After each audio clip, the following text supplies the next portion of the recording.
Ladies and gentlemen, we have a return guest viewer, Boston Born Again. He is the author of Fire and Ice, the Meth Bible. Make sure you check out that book. We'll get you all the links. Hey, Boston, how you doing today? I'm doing great, Adam. How are you today?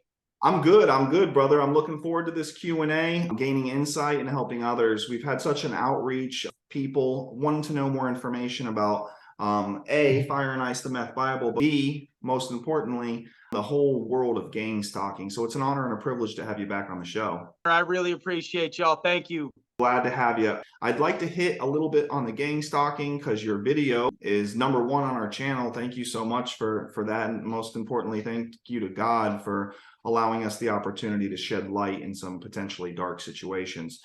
Gang stalking 101. What exactly is gang stalking, Boston? It's kind of taboo. Not really many people are talking about this topic. I mean, we were the first people to even unearth any of this stuff. That's why there's been such an overwhelming response.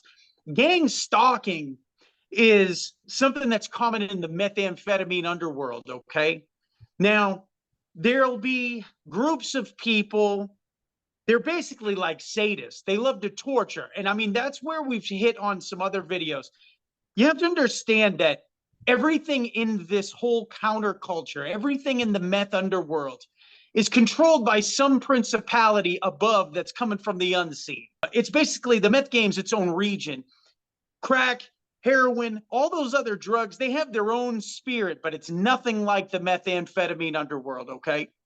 Gang stalking is basically when a group of people target an unsuspecting victim and make their life a living hell, whether it's for blackmail, just for fun to torture somebody, all kinds of different reasons. I mean, the meth game is just full of evil, demonic activity, but basically, gang stalking is when someone is targeted by a group of people and tormented. How does one get picked for such activities? I've had a big amount of comments and outreach lately saying like, I'm just a addict. I'm just a junkie. I'm just a nobody. Why?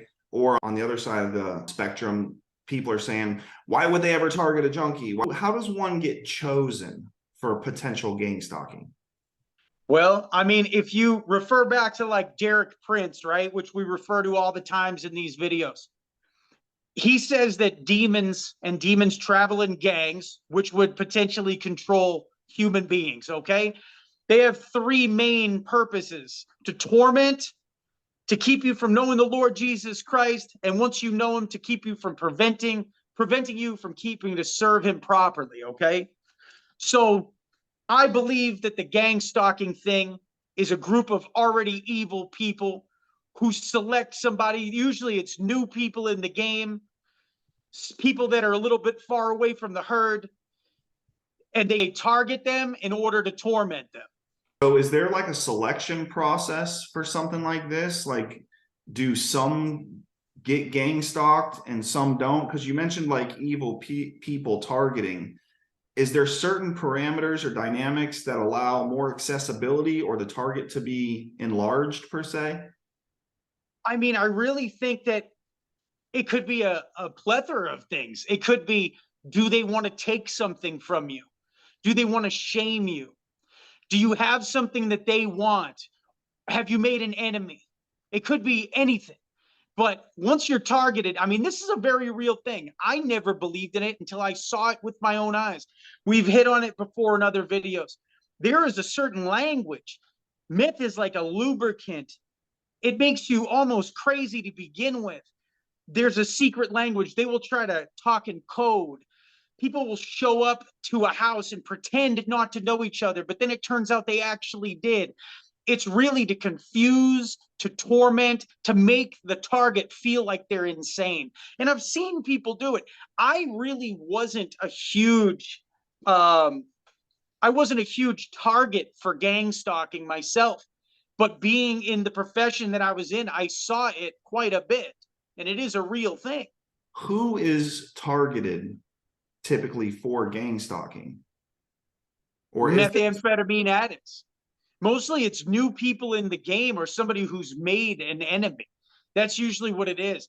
The meth world is very cliquey, you know, and it runs from the dealers down, and everybody's working together. If you owe somebody money, if you were with somebody's girlfriend or boyfriend, if you've made the wrong enemy, if you mess with the wrong bull, so to speak, you could be in a lot of trouble out there. And it's a very, very real thing. Some people have reached out recently and they said that they think that they are being gang stalked. Is there certain things that can take place so that one knows that gang stalking is easily identifiable?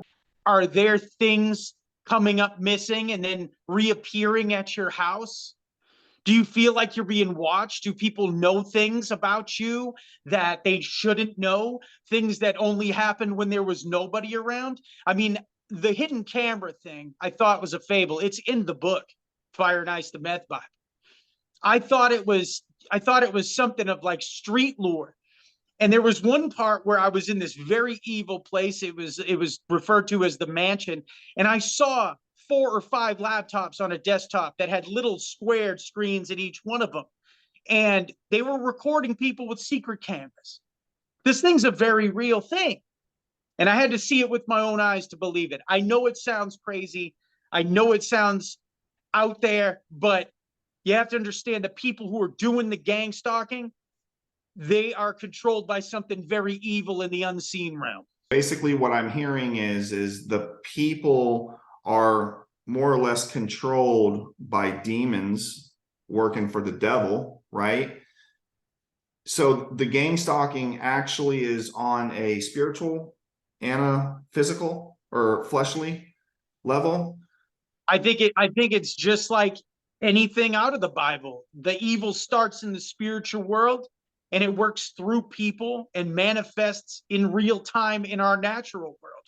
I mean, these people are sadists that do this to others. I mean, why would you get a newcomer in the meth game, sit them in a room, talking a coded language to make them feel insane, basically gaslighting these people? And I've seen people pushed to the brink of almost suicide from this. They know that you're high. They know you're under the influence of this almost psychedelic voodoo drug, and they target people. And sometimes, Adam, it's just for fun. Sometimes it's not that you've made an enemy. Sometimes it's just they don't like you and they will stalk you. They will put themselves in rooms with you and they will torment you to the point where you want to kill yourself. I've seen it done with my own eyes. How long does something like this occur? Like, is this something like only an active addiction? Like, can this happen for a day, a month, a week, a year? Well, all I know is this. There were some things that happened within my story where I think I made some enemies at one point, and I know that they popped up after my release, and I was clean 18 months at that time. And I know that, I mean, I saw them, and now I am not high. Now I know for a fact that these people came around. They started showing up in places I was at. It was very spooky. It was a little bit crazy, but it was absolutely 100% very real. Can one be gang stalked multiple locations? Some people have reached out and said, I moved to wherever they moved, right? They went from point A to point B and they're experiencing the same type of things that we've been discussing so far today. Is that something that occurs as well or can occur? I've heard of stuff like that, but I'll tell you, a solution was I just called it right out. Okay. I mean, I chased a guy across the street from a McDonald's restaurant when I got out. And I just said, you know, I'm not with this bullshit no more. And I told him that. And it kind of stopped right away after that. I just recognized it. And it's like, hey, I'm not high today. I recognize reality today. It's like recovery can do amazing things for our lives. If you feel like you're being targeted by a group of these evil, demented people, the best thing you could do is live a solid, good life, a sane life. And if anybody reemerges, cut contact with those people right away.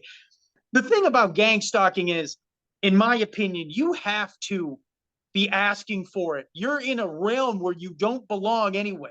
The methamphetamine underworld is not for the Girl Scouts. It's not for people who aren't looking for trouble. I knew very well what I was dealing with. I knew exactly who I was dealing with. Yes. And I I took it as it came. But when I got out of that world, I cut ties with everyone. You know, if I see you walk into a meeting or something like that, or church or whatever, and I see you for an extended period of time, I'll tend more to trust you. Other than that, I clip ties with everyone from the underworld. I had no business being there to begin with. And I believe I was brought in there just to be shown something. Did many people resurface? Like you said, you had mentioned you cut ties, and I'm going to mess with you if I see you at church. I might mess with you a tad bit if I see you at a meeting. In your own personal experiences, once you relinquished those ties, did you find many people trying to, per se, pull you back in or affect you how you were being affected previously? It was pretty much touch and go, but I was smart enough.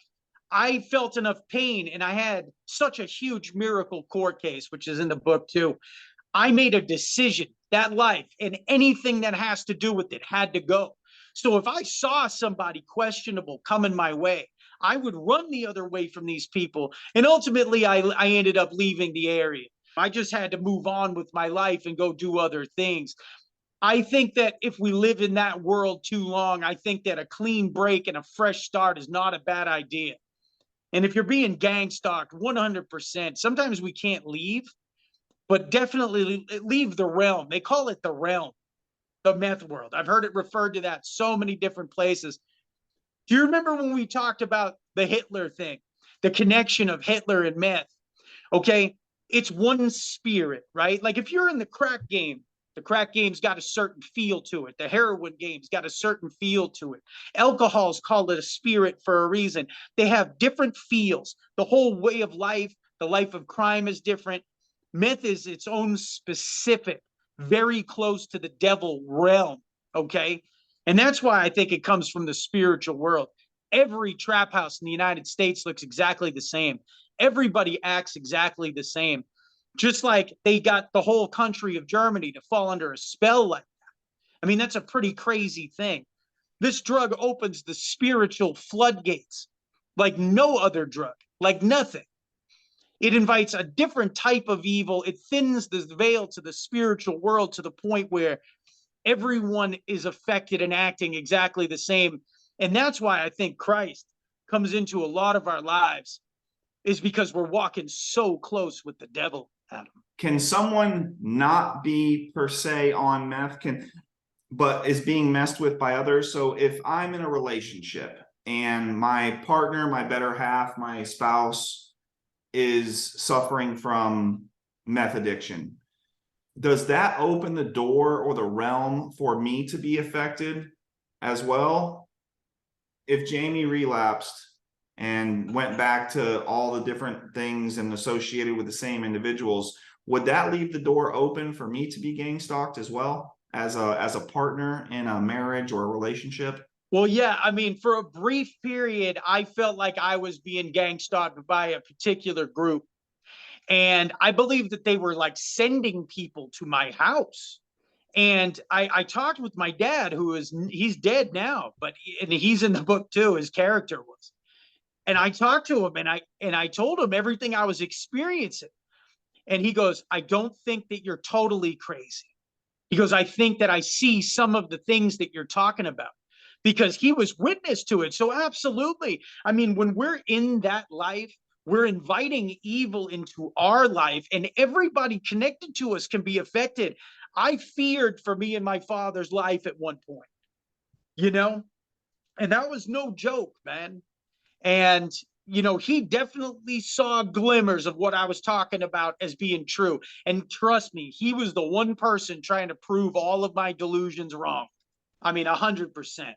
What is your response to, it's just meth-induced psychosis, go to sleep, the science of the brain says you've been awake for however you're seeing all this, it's not real, what are you talking about? For those that have came from that point of view, I want to help possibly a newcomer understand more, because hundreds of people have reached out to us since you were kind enough to come on the show. The day the book was released, or shortly after the book was released on Amazon, and a lot of people are like, "Go to sleep.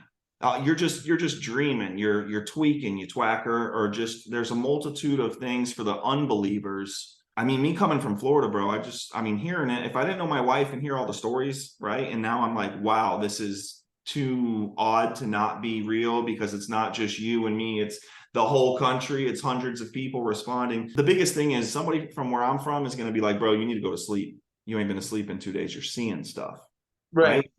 But I know that you were talking about thinning the veil between the spiritual and the real life world. What would you tell to somebody that says it's not such a thing? You've been awake for days. Look at the science of the brain. You're seeing, you're hallucinating. None of it's real. Get off here and stop talking about it.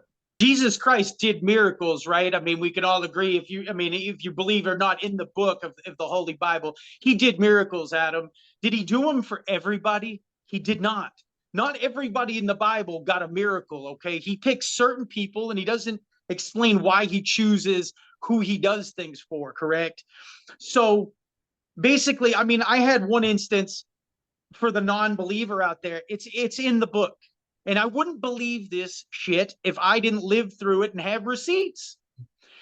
But I mean, what the reason why I'm a believer the way I am, and the reason why I believe in God and the devil and demons and all this stuff is because I lived through this stuff and I seen it with my own eyes, and it scared and shocked me.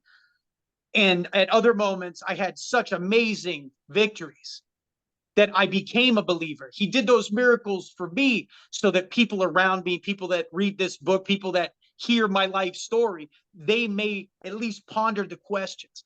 I had a very evil person with me. This is a story from Fire and Ice, the Meth Bible. I picked up a stranger and I brought her to my house. I hadn't smoked meth since 4 o'clock in the afternoon. Brought her home anyway. I was in my dad's Benz. Okay. We're in my kitchen and I saw hot flashes of white light behind her. And I looked at this person and I said, did you see that? And she goes, no, but I felt it. And her eyes were wide as saucers. Okay. And as soon as she said that, a pyre of sparks 3 feet tall shot out from that stove in a missing knob. The stove was not on all day. My dad was paralyzed with cancer down the end of the hall. There was no running water. There was nothing there. But those sparks shot up out of the stove. My dad rewired the stove. I'm in the institution later on in the story, and this isn't in the book. I reached out to that person through the site I met them on. And I said, do you remember the night that the spark shot up out of that stove? And she said, how could I forget? It happens all the time. And her name on there, I won't say it, but it ended with 666. I was in the presence of something very evil that night. That really happened. And Adam, I would pass a polygraph test on that story. I don't know what caused it for sure. Was it the devil? Was it an electrical short? I just thought it was very, very coincidental that I saw that light behind her. It took a blob form and went around the wall. I mean, I saw all this. It was absolutely a true story. That forever changed me. And believe it or not, I couldn't speak for 2 hours after that event. So it's like, go to sleep, bro. You can sleep the rest of your life. You can't unsee something like that. It doesn't make it any less real. And I believe that the people that try to discount all of this stuff, some of it is delusion. I will give them that. But to discount it 100%, I think it's fearing the truth. It's almost like it's being scared of maybe God is real. Maybe the devil is real. And maybe we have to be held accountable for our actions in this life. That's why I think people discount it, because if they really took a look and they saw the truth, they would have to look at their own actions in their own life today. You talked about sending people to the house. Can you touch on that just a little bit for me? I mean, I had a house to come to that was like a stop on the Underground Railroad of meth. But I mean, for a time, there was nothing but women showing up at my house with drugs.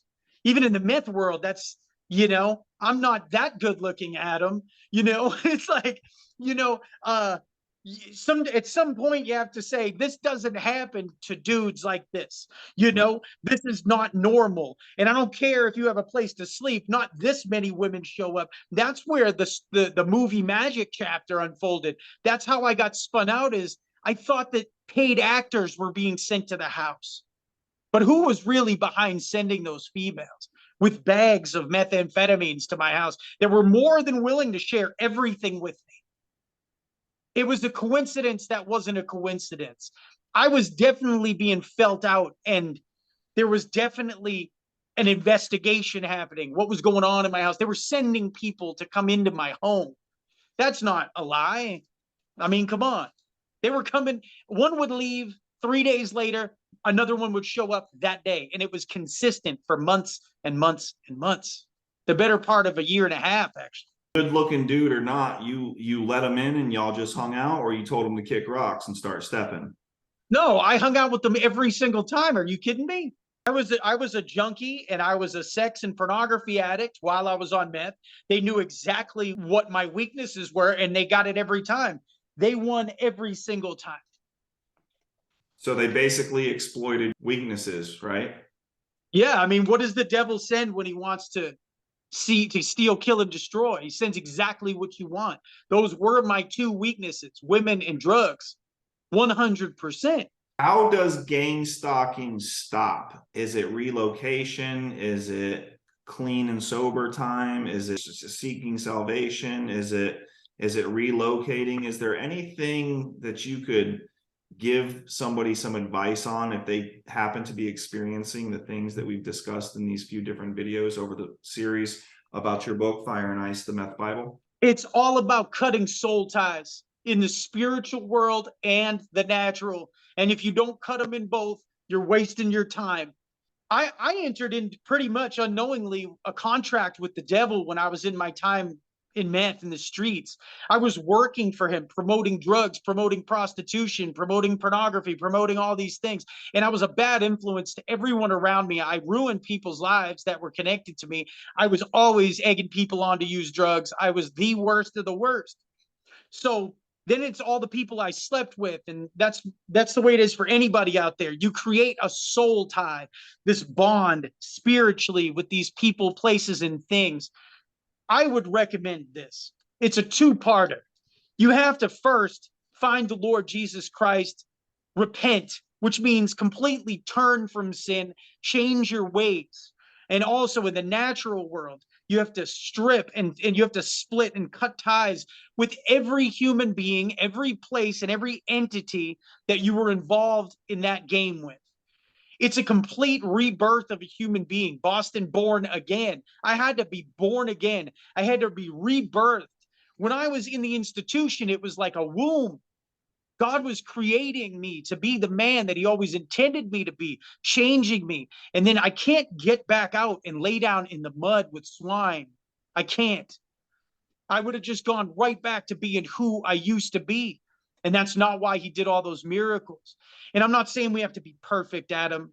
Nobody's perfect. We want to save all of our old friends at first. Everybody goes through that. But watch this video and just take this one piece of advice. Clip the ties with everyone and everything you know in the game. Start 100% fresh and walk with God into your future and your destiny.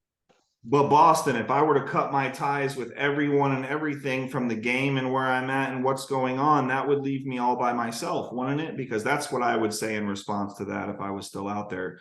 So I understand that it's a part of it, but what is some encouraging words? Because if you cut ties with everybody, whether they're spooky or not spooky, you're going to get lonely, right? So do I feel that love with God? Do I feel that love with extracurricular activities that are for the better instead of the worse?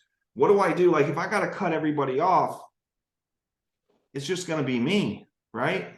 So what do I do then? I cut everybody off. All right, I just cut everybody off. Now what? Now what do I do? Well, that's what's needed. You're needed to be torn to your bare foundations.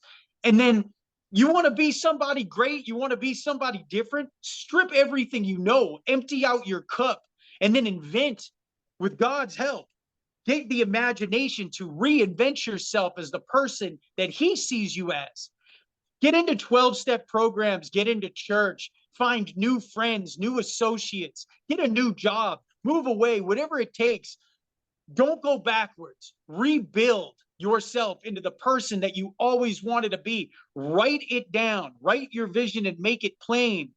Pray hard and then start doing things differently, and you'll become that new person.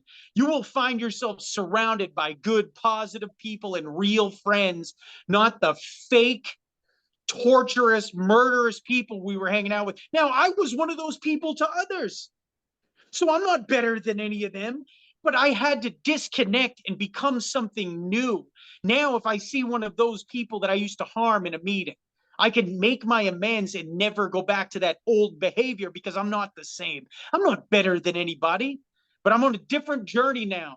And it's like levels. Either they got to come up or I got to come down. And I'm not coming down for anybody, no pun intended.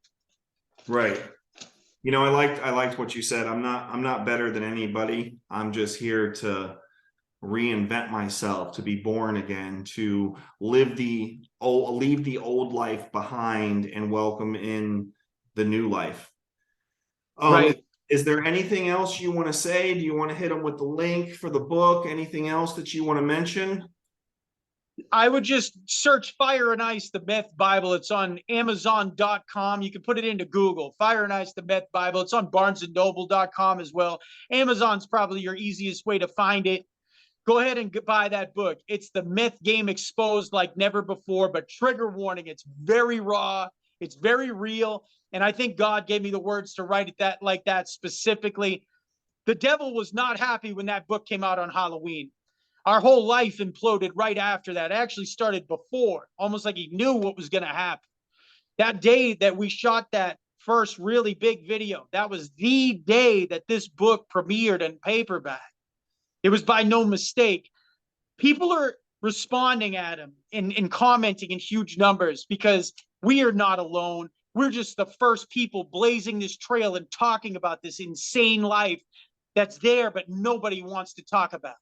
If you heard anything from this message, you are not alone. This is an actual thing. Go to Amazon or the available links we'll put in the comments of this video. Make sure you copy of Fire and Ice, the Meth Bible by Boston Born Again. Boston, thank you so much. We hope to have you in a continuance of videos along the way. The growth of the book, the sales of the book, the influence you've had on me to help understand the things that my wife was saying that most people are like, you're just batshit crazy. But if it wasn't for you and her, and then the next person, and the next person, and the next person, because we have shed so much light in this uncertain, confusing, potentially preposterous realm of complexity that affects our understanding of it, because some of it's just a little bit.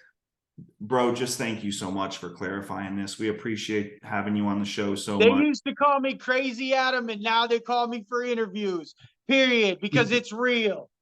It's all real, whether you want to believe it or not. Cop Fire and Ice, the Meth Bible on Amazon.com right now. You won't regret it. Thank you, Adam.